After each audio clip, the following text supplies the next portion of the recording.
Hello and welcome to the channel. Now in today's video I would like to present a very fascinating and murky tale about one of our earliest watchmakers, David Montandon. And this story was found in a book on the history of the village of Chatou, which is south of Paris and north of Versailles, but it is in the royal hunting grounds. And this is set in the waning years of Louis XV's reign and the beginning of Louis XVI's reign. We'll find that France thrived as a kingdom of refinement, philosophy, and aristocratic indulgence. Paris was flourishing with the intellectual debates of Voltaire, Diderot, and Raynal. And the salons were buzzing with discourse on Enlightenment ideals by such individuals as Montesquieu, Jean-Jacques Rousseau, de Condillac, etc. This was an era of high refinement. We have such cultural figures as in the musical scene as Jean-Philippe Rameau and François Couperin, and in the arts, in painting, we have Francois Boucher and such. And I would like to, in this backdrop now, we have this David Montandon, and he was approved for watchmaking by the court of Louis XV. This was the government of Louis XV who granted him an exception, and he was permitted in 1770 to begin watchmaking in France and in Paris in particular. He had, of course, been active before this time. Now, we have this situation where we find a story in the book on the village of Chatou, and I would like to read you from this selection that we find this very fascinating story. And this was a story in which we find either a murder or a homicide had taken place. And this is a very murky episode. So this was entitled The Hunters. The Count of Artois, who in 1776 received the chateau of Saint-Germain-en-Laye and its surrounding woods as an appanage, frequently came to hunt. Beaters spread out in a line from the Bezons Bridge to the Laborde Farm, and would scour the plains and drive the game towards the Vessinet Woods, where the prince and his friends would bring down a considerable number. But the prince and his guests were not the only ones indulging in this pastime. Permits were granted for specific areas, at least for small game. During the authorized period, Parisian artisans and merchants came every Sunday to hunt. A tragic accident occurred in September of 1776, prompting an investigation and an arrest by the local bailiwick, giving us insight into how such hunting days unfolded. One Sunday, around 8 or 9 a.m., Sire Montandon, a watchmaker in Paris, arrived by ferry, as the bridge was once again out of service. He was a regular. The previous Sunday, he and his friends had bagged 17 pheasants. He was accompanied by the son of the gamekeeper Lacote, who was his apprentice, as well as a workman and a merchant friend. The latter wore a green hunting jacket, a white hat with trim, and bazaine gaiters. The workman was dressed in a gray plush jacket, a plain black hat, and had a small curled queue at the back. To better secure the help they needed, the local youths positioned themselves on the opposite bank. The hunters hired 3 of them as beaters before heading to the Real Inn, located across from the ferry, where they ate salted pork. The youths also ate. When the hunters departed in their carriage, the gaillards, this is a colloquial term for beaters or game carriers, followed as best they could, one hanging on to the back of the carriage, the other alternating between running and falling behind. They arrived at the home of Lacote, located on the road from Le Pec to La Borde, where they parked the carriage and ordered supper for 5 p.m., letting the gamekeeper's wife choose the menu. The day was spent hunting in the Grand Bois Tailis near Le Pec, and then in the Rabot area. By 3 p.m., they had bagged 10 rabbits, 4 pheasants, a hen, and a rooster, which were dropped off at Lacote's house. In the afternoon, the guards made their rounds in the permitted hunting zone to identify hunters and either mark or revoke their hunting permits. They encountered 12 to 15 hunters, including our group. Francois Prix-Réal later stopped by his colleague's house as the hunters had invited him to join them for supper. They arrived around 5 or 6 p.m., but without the game bag, as Jean-Antoine Leveneur, a 16-year-old boy who had been carrying it, was missing. No one worried. He knows his way back. Rial and the hunters sat down to a supper and enjoyed themselves until 8 p.m. Meanwhile, the 2 other Guenards had also been fed and given 3 livres to share before heading home. But that evening in the village, concern grew. Leveneur had still not returned.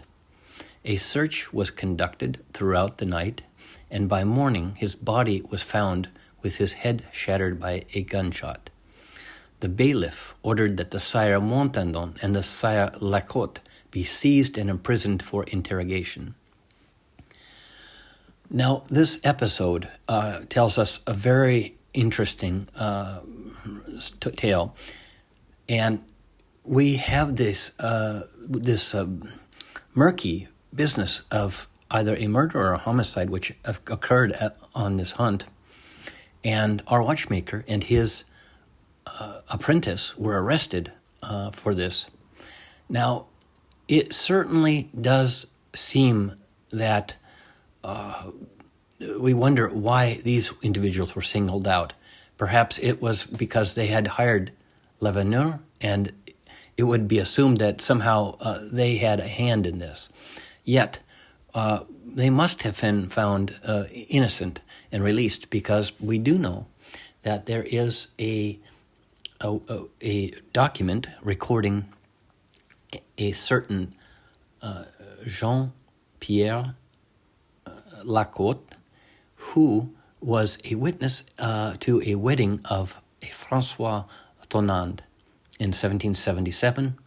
He was a bookseller in Paris, and one of the witnesses is this Jean-Pierre Lacote, who is listed as a bourgeois de Paris residing at Rue de Hourpois. And this is very fascinating. David Montandon's watch shop in Paris was situated at Rue de Hourpois. So, and the article or the story that we find in the Chatou history does relate that David Montandon's apprentice was Lacote, the son of, they say, Ecgard, and he was the head of the gamekeepers for the King of France. His father was Pierre Lacote, and he was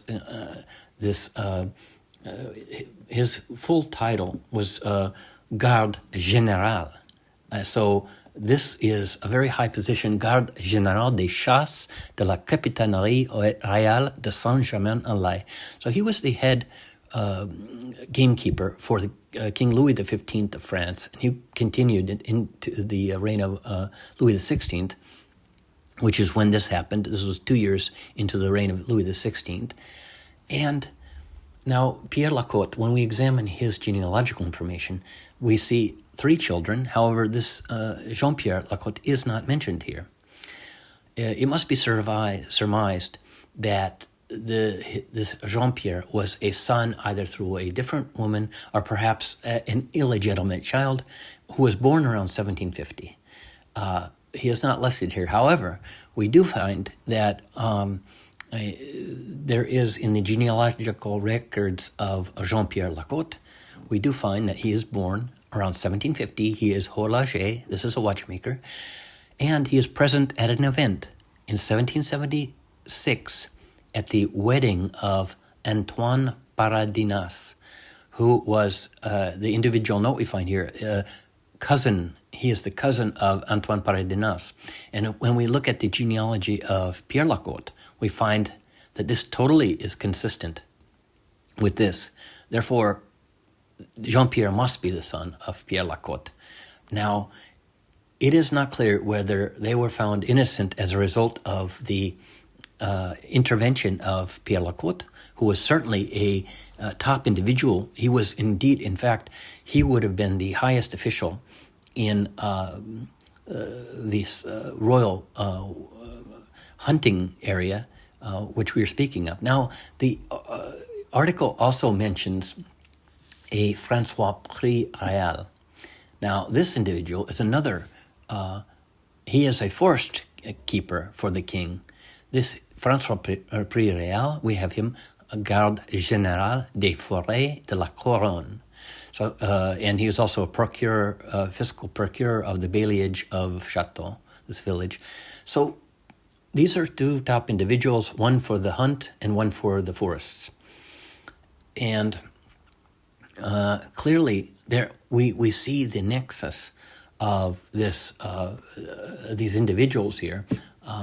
So this is quite fascinating, and it does reveal how there is the probability that they did get to the truth. They found out that these individuals were cleared, or there is also this possibility that Pierre Lacote used his influence and power to remove this accusation. So we are left wondering a little bit who was behind this murder or accident, indeed. Yet we do have these very interesting personages. Now, it has to also be noted that this father, this Pierre Lacote, now he was, his house was this place at Vésinet, and this was the guardkeeper's house. Now, this was his property, and Louis XV was on a personal relationship with him. Indeed, he came to his house and was well received by the owner, this Pierre Lacote, and the king, as a result of their interaction, built an extension to this house, which is very fascinating. Now, we do know what this house looks like. Indeed, this house still exists, and it is at Le Vésinet in this area. We find it on the Google Maps, and we also find that when it did have this later would be called La Villa Roland, and this came to be later around the beginning of the 20th century, owned by Monsieur Robert, and we have this picture from 1902, 1904 period. So we have an idea. This was the building where David Montandon and Jean-Pierre Lacote was staying when they were hunting. It is mentioned in the story that they came back to this place, and indeed they invited this the head of the forest, the head forest keeper, this Francois Prix Réal. So we do have a really fascinating tale of this episode. Now, it is very interesting. David Montandon's party is rather large. We do find that an ouvrier from the workshop was with them. This is a worker. So there were three people from the workshop and a business friend of his, perhaps one of his customers or somebody he was friends with. But this, I just wanted to relate this tale as it gives us an extremely detailed glance into this early Montandon watchmaker. He would later, in the 1780s, we will find him partnering with Yersin. This is Jonas Louis Yersin. And they would be making watches. And indeed, one of these watches is retained at the collection of the Louvre in their private collection. It's not on display. I have examined this piece. It's in immaculate shape. It is totally unique, encrusted with pearls and gold. Now, David was a orfèvre, or a goldsmith, prior to going into the actual watchmaking, but he was also a master watchmaker. And this is David Francois Montandon we're speaking of. And another of his watches with this couple is in my own collection, and this is the oldest documented Montandon watch that is fully documented, and this predates the Louvre collection object, the Montre Ronde. This watch is a calendar watch, quantième, and it is extremely unique, if not totally unique. So we do have these two watches by this watchmaking pair, and there are two mantle clocks, one of which is an astronomical clock with multiple complications, and it has calendar features, moon phase features, etc. So I just wanted to relay this note for the record about this fascinating and murky tale of a murder outside of Paris in the royal hunting grounds. I hope it was informative and enjoyable to listen to, and I appreciate any feedback and comments. Thank you.